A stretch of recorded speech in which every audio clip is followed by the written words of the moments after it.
Hola a todos. Los modelos de redes neuronales, particularmente los modelos tipo perceptrón multicapa, han estado presentes en la literatura los últimos 40, 50 años. Bueno, tanto no. Básicamente aparecen en 1974 cuando Werbos especifica el algoritmo de gradiente descendente, lo deriva para poder hacer una estimación práctica de sus parámetros. Posteriormente, desde una época de oscurantismo, se hacen muy populares más o menos en el 84 para pasar a ser una técnica ampliamente conocida tanto en Machine Learning como en la parte de aprendizaje estadístico. Hoy en día, ese tipo de modelos han sido ampliamente utilizados y son la base fundamental para aplicar técnicas mucho más potentes como son el Deep Learning. En esta lección voy a presentar los fundamentos de los perceptrones multicapa y lo vamos a aplicar para un caso artificial pequeño que nos va a permitir ilustrar sus distintas partes y cómo opera. Posteriormente presentaré un caso mucho más elaborado en otra lección como tal. Pasemos entonces al contenido. En este caso se desea entonces aproximar la relación que hay entre X y D. X corresponde a 31 observaciones de datos para los cuales se desea construir un interpolador que en este caso es la red neuronal. Básicamente vamos a graficar los puntos y podemos observar entonces que la gráfica corresponde a la función exponencial o campana que tiene o que vale 0 en esta parte de acá, aproximadamente para x después o inferior a menos 2,5, tiene un máximo de 1 en 0, baja y tiene un valor de 0 nuevamente más o menos de 2,5 en adelante. Ahora, la arquitectura del modelo está especificada de la siguiente manera. Tenemos entonces esta parte que representa una neurona, esta otra que es idéntica representa otra neurona y la salida de ambas, o sea, esta y esta, se conectan a la vez con otra neurona. Estas dos neuronas de esta capa utilizan la función tangente hiperbólica como función de activación de la salida y esta utiliza la función igualdad. Estos nodos representan las entradas. Noten que aquí hay un más 1 que representa una entrada constante de una unidad y las variables independientes x1 y x2 como tal. Esta parte de acá se conoce como capa de entrada. Las capas que están en esta parte se conocen como capas ocultas. Y finalmente hay una capa de salida que es lo que ve el usuario como tal. La pregunta importante es cuál es la capacidad de aprendizaje de este tipo de modelos. Entonces, si yo quisiera aproximar un punto, yo podría tener con una función sigmodia en el plano XY esta función en S que tenemos acá, simplemente cambiando los pesos de las conexiones o parámetros, puedo obtener esta, cambiando nuevamente los pesos puedo obtener esta y finalmente esta. Mediante la combinación de ellas, yo podría obtener esta figura compleja que permite aproximar un valor puntual en el plano XY como tal. Si tengo suficientes neuronas en la capa oculta, podría aproximar de forma perfecta cualquier set de datos. Esto es una explicación muy intuitiva de por qué los modelos tienen tanta potencia. Ahora podemos entonces mirar cómo operan las redes si consideramos el caso de la clasificación como tal. Tomemos entonces como lo siguiente, un perceptrón simple, un perceptrón multicapa con una capa oculta y un perceptrón multicapa con dos capas ocultas. Entonces, el perceptrón simple que tiene únicamente una neurona es equivalente a una región logística, una regresión logística. Entonces, en este caso, esa es la frontera de división y puede separarme o puede clasificar correctamente problemas que sean linealmente separables. Cuando yo tengo un perceptrón multicapa, debo tener en cuenta que cada neurona en la capa oculta opera como una regresión logística. Entonces yo podría decir, no pertenece, pertenece para este que tenemos acá, para este es, no pertenece, en la parte externa pertenece, y para el tercero podría ser no pertenece y pertenece. Es decir, ese perceptrón con una capa oculta puede aproximarme los puntos que están dentro de este triángulo.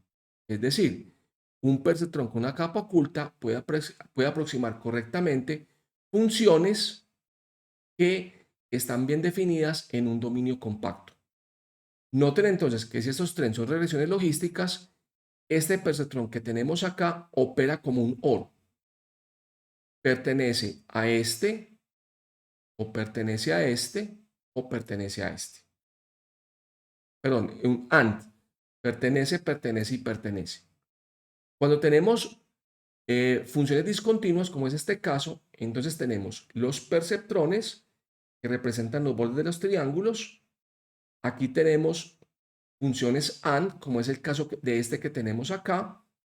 Y decimos entonces, o pertenece a esta región o pertenece a esta. De esta manera, entonces, este primer perceptrón, o sea, esta neurona, con estas tres me forman esta región, esas tres con esta me forman esta y las conectamos con un OR como tal. Pertenece a este o pertenece a este.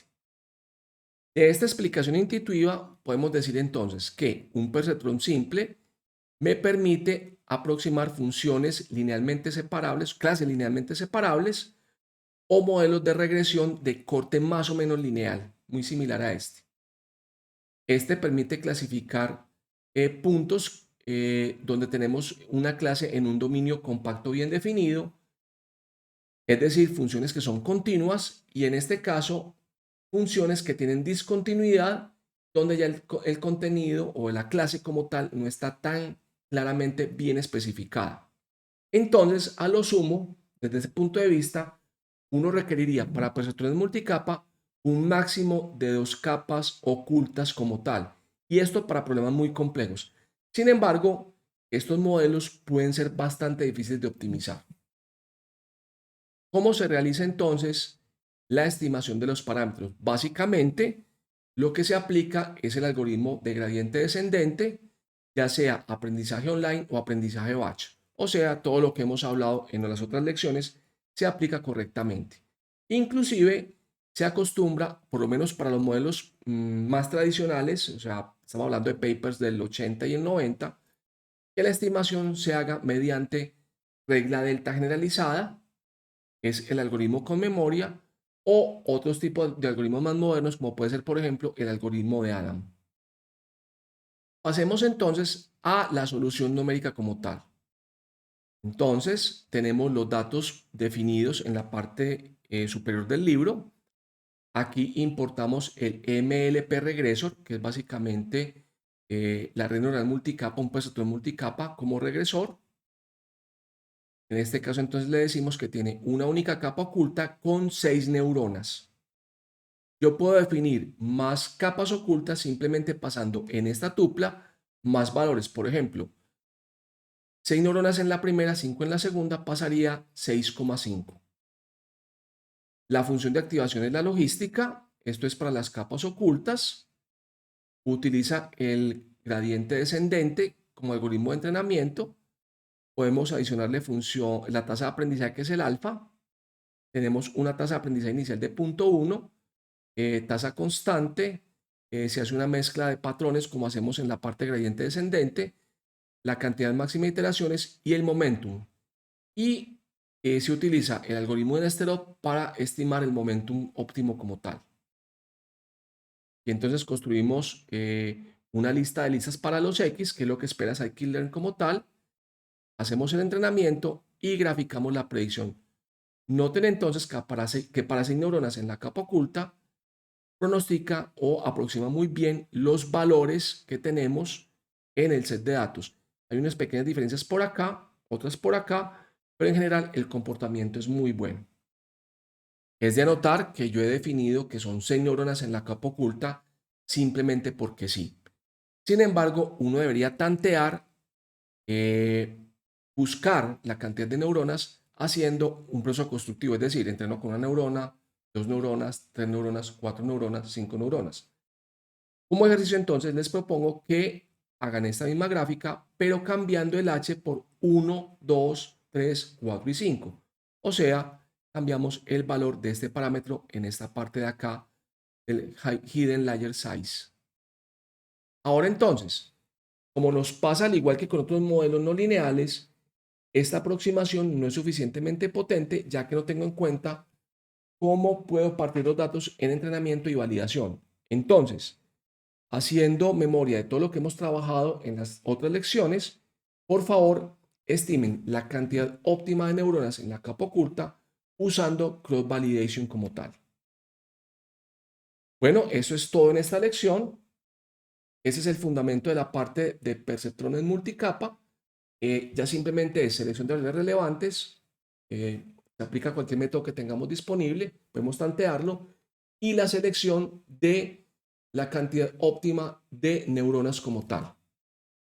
Sin embargo, es de aclarar que uno puede tener distintos tipos de funciones de activación, pero en la práctica esto adolece más a un tema que es netamente de experiencia del modelador y no hay ninguna razón teórica, más si puede haber la práctica, para que prefiramos una función de activación sobre otra.